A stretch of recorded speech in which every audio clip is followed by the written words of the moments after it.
Tentara Tanah Liat yang tak pernah tidur. Kenapa ribuan prajurit ini dikubur diam-diam, berjajar, seolah-olah masih siap berperang? Dan kenapa tak ada satupun wajah mereka yang sama? Dunia pernah lupa pada mereka. Terkubur selama 2000 tahun lebih, ribuan tentara itu berdiri membisu di bawah tanah kering Xi'an, Tiongkok. Tapi diam mereka bukan karena tak punya suara, melainkan karena diperintahkan untuk tak pernah bicara. Mereka disebut tentara terakota. Patung-patung prajurit seukuran manusia, berbaris rapi, lengkap dengan baju perang, kuda, dan kereta. Semuanya dibentuk dari tanah liat.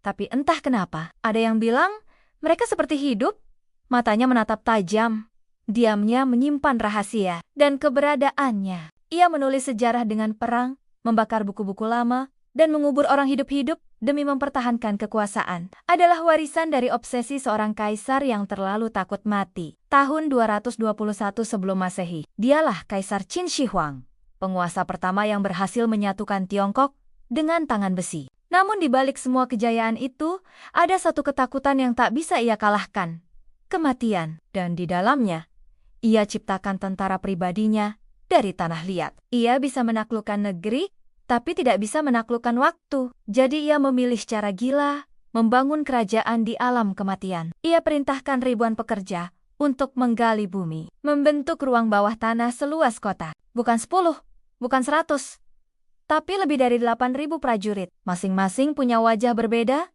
ekspresi berbeda. Seolah-olah mereka dulunya benar-benar manusia yang diabadikan. Ada yang wajahnya tegas, ada yang tampak lelah. Hari demi hari, ia memahat wajah-wajah yang tak ia kenal. Tapi karena hatinya memberontak, ia mulai menyisipkan sesuatu. Ada yang senyum kecil seperti menyimpan dendam. Kaisar ingin mereka menjaga makamnya, menemaninya di alam baka, menjaga kekuasaan yang sudah tak ada gunanya. Tapi di balik kemegahan proyek ini, ada yang tak pernah ditulis di kitab manapun. Para pekerja yang membangun pasukan ini, tidak ada yang selamat.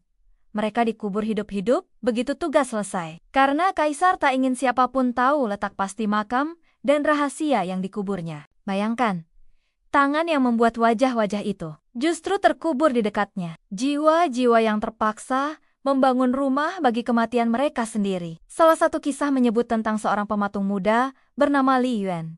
Ia ditugaskan membentuk ekspresi prajurit bagian depan. Wajah ayahnya, wajah ibunya, wajah saudara yang hilang di perang. Satu persatu ia hidupkan kembali dalam bentuk prajurit. Misteri dan jejak ketakutan dari seorang kaisar yang tak rela dilupakan. Itu caranya untuk melawan, diam-diam, tanpa suara. Tapi ketika proyek selesai, Li Yuan tahu hidupnya tinggal menunggu waktu. Dan sebelum hari eksekusinya, ia menulis satu kalimat kecil di balik helm salah satu prajurit. Jika kau temukan aku, ingatlah aku bukan musuh. Aku cuma ingin pulang. Kalimat itu hilang di telan tanah selama 2000 tahun. Tahun ke-1974, seorang petani menggali sumur dan tak sengaja memecahkan kepala patung. Dan dari situ, dunia mulai sadar. Ada rahasia besar yang selama ini tidur di bawah tanah. Arkeolog datang dari segala penjuru. Tapi yang mereka temukan bukan cuma patung. Mereka temukan tekanan. Hingga hari ini, makam Kaisar Qin Shi Huang belum dibuka. Konon, ada jebakan di dalamnya. Ada sungai raksasa, panah otomatis, bahkan racun abadi. Makamnya tetap tersegel, seolah-olah masih dijaga oleh ribuan prajurit tanah liat itu. Dan setiap orang yang berdiri di hadapan mereka pasti merasa satu hal, seolah mereka masih hidup, masih menatap, masih menunggu, masih menjaga. Pertanyaannya, apa sebenarnya yang mereka jaga? Kaisarnya? Atau rahasia besarnya? Jangan lupa like, subscribe, dan share video ini ke teman-temanmu. Sampai jumpa di video berikutnya.